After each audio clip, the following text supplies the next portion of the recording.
IP camera क्या होता है, यानी कि बहुत सारे लोग इसको आईपी सीसीटीवी भी कहते हैं। आईपी सीसीटीवी का फुल फॉर्म होता है इंटरनेट प्रोटोकॉल, यानी कि ये आईपी का फुल फॉर्म है internet protocol closed circuit television. ठीक है, यानी कि जैसे मैंने आप लोगों को लेवल 1 या मॉड्यूल 1 के अंदर आपने पढ़ा होगा क्लोज सर्किट टेलीविजन क्या होता है। ठीक है, तो हम जब सीसीटीवी कैमरा इंडस्ट्री में काम करते हैं तो वहां पर हमारे पास में सीसीटीवी की 2 टेक्नोलॉजी देखने को मिलता है। एक टेक्नोलॉजी जो होता है वो होता है हमारा एनालॉग टेक्नोलॉजी, ठीक है, यानी कि एनालॉग कैमरे, और एक टेक्नोलॉजी जो होता है वो हमारा होता है आईपी, ठीक है, यानी कि इंटरनेट प्रोटोकॉल। ये जो आईपी कैमरे होते हैं इनको चलने के लिए हमें आईपी एड्रेस प्रोवाइड करना पड़ता है, ये कंपलसरी है। यानी कि कोई भी आईपी कैमरा जब आप लेते हो तो उसे लॉजिकली हम एक आईपी एड्रेस देते हैं। जैसे कि हम कंप्यूटर जब हम नेटवर्क पे चलाते हैं या राउटर अगर हम नेटवर्क पे चला रहे हैं तो उन सारे डिवाइसेस को हमें क्या करना पड़ता है, नेटवर्क पे कम्युनिकेशन करने के लिए आईपी एड्रेस देना पड़ता है। और जब हम आईपी एड्रेस देते हैं तो उनके कुछ रूल्स होते हैं, कुछ प्रोटोकॉल्स होते हैं, राइट। तो इंटरनेट के ऊपर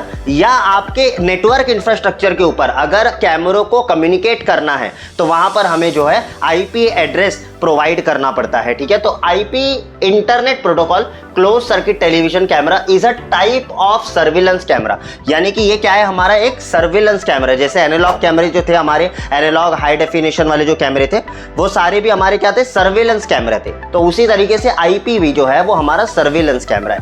alright, that uses digital technology to transmit video and audio data over an IP network. यानी कि अगर हमने मान के चलिए यहां पर आईपी कैमरे लगाए हुए, राइट, तो यहां से जो सिग्नल हमारे डीवीआर या हमारे जो भी सेकेंडरी डिवाइस हमने लगाया हुआ है, मे बी आपका स्विच लगाया हुआ है, जो भी चीजें, तो डिजिटल डेटा में, डिजिटल फॉर्मेट में हमारा जो डेटा है वो ट्रांसमिट होगा। ऑलराइट, यानी कि यहां से ही जो डेटा है वो 010101111101 इस तरीके के लैंग्वेज में हमारा डेटा क्या होगा, ट्रांसमिट किया जाता है। तो एक आईपी, एक सिंगल आईपी कैमरे की अगर बात करोगे तो ये अपने आप में सब कुछ है, यानी कि इसके अंदर सारी प्रोसेसिंग होगी। ठीक है, यानी कि आपका एनालॉग सिग्नल डिजिटल में कन्वर्ट होगा, वो कन्वर्ट होने के बाद वो सिग्नल जो होता है वो आपका कंप्रेस किया जाता है, यानी कि जो डेटा होगा उसकी अगर साइज बड़ी होगी तो उसको कंप्रेस किया जाता है। ये पूरा का पूरा काम हमारा एक कैमरा करता है, एक आईपी कैमरा करता है। ऑलराइट, तो ये सारे जो भी फंक्शन हमारे डीवीआर में आपने देखा है, हमारे एनवीआर में जो आपने फंक्शन देखे,